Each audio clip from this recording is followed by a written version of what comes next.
This is a fun game for me. Everybody's talking about Kobe Bryant and Michael Jordan. Oh, well, this is the matchup that everybody's been waiting to see. I learned a lot this game. A lot about how technically sound Michael was. Because it's one thing in watching him play, and then it's another thing in playing against him. He's now in a postgraduate course. Yeah, boy. Accelerated learning. His technique was flawless. I wanted to make sure my technique was just as flawless. Been down at half court, and you wanted to know how, when I turn around on my jump shot, how to feel the defense. I told him you should feel the defense with your legs. Once you feel the defense with your legs, you can take advantage of that. That was very inspiring for me.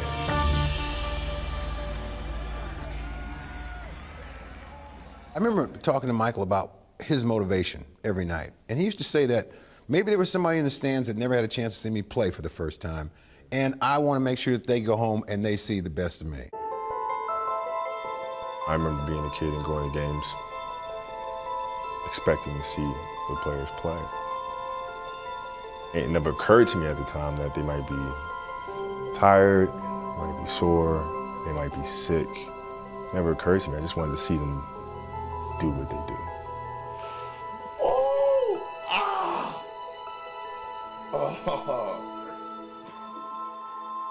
I think about that. Doesn't matter if I'm sick.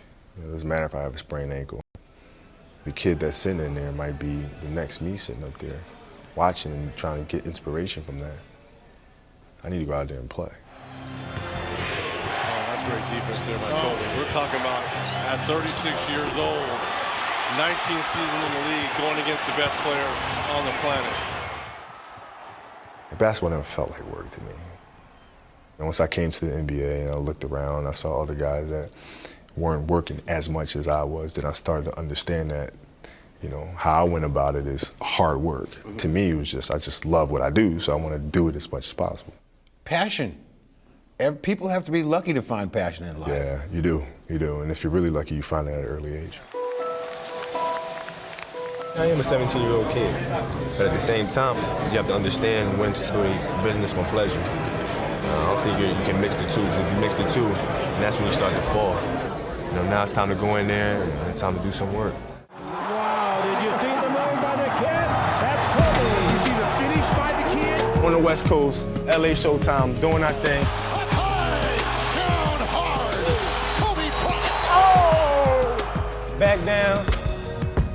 Fade away. Kobe down the middle, in the air, shows up a Crossover, the playground moves, shades going behind your leg like that. Here comes Bryant. Oh, mesmerizing play. 360 turn in the air and spin it in. Magnificent.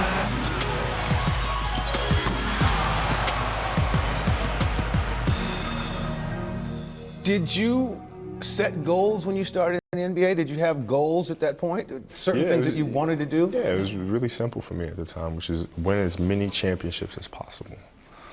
That was it. Growing up, I understood that to be the standard. Much Magic win 5. The Lakers are the world champions. I watched Michael win 6. Oh my God, that was beautiful. What a finish. People talk about your relationship with Michael Jordan. Let me straighten this out first. The time at the Forum or wherever that was, Phil had Michael come to the game and sat at the table. You remember that? I read somewhere where it said that you didn't challenge him or he didn't challenge you. It didn't happen.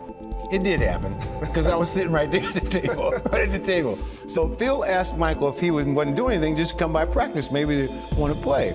Maybe we can find out what you got. Yeah. And then you said back, no, maybe I'll find out what you got. Right. And then he said back, well, you can't guard me. And then you said, you can't guard me. Right. How old were you? 21. You were 21 years old. There was a silent moment. And then when we walked out, and we were walking down the hall, Mike goes, I love that dude, man. He's a warrior. Because you did not step back. It's like, well, maybe we'll see. Let's play. Right. When we can play tomorrow, right. I got shoes. That's a foul all day long. Oh, I know you ain't talking.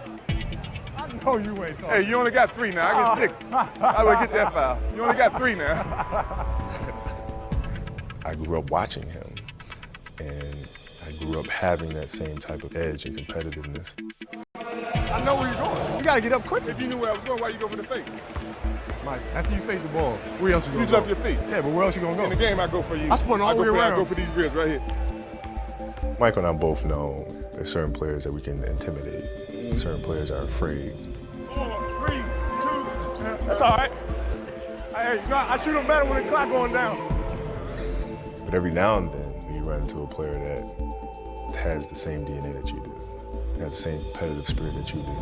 And you quickly realize that the bullying and the trash talking is not going to work with this person. I can guard you one-on-one. You can It's win. nothing. Oh, now I know you lost your mind. You think you scored? Yeah. What makes you think that? That I can score on you? Yeah. No, I'm pretty confident I can score. Why? Because you done talked yourself into getting 50 dropped on you. Have you run into anybody playing today, younger players, that have that same fire, that same passion that you have for the game? Westbrook plays mean. Oh, with a vicious slam. He played mean like I did, with an aggression, much the way I play.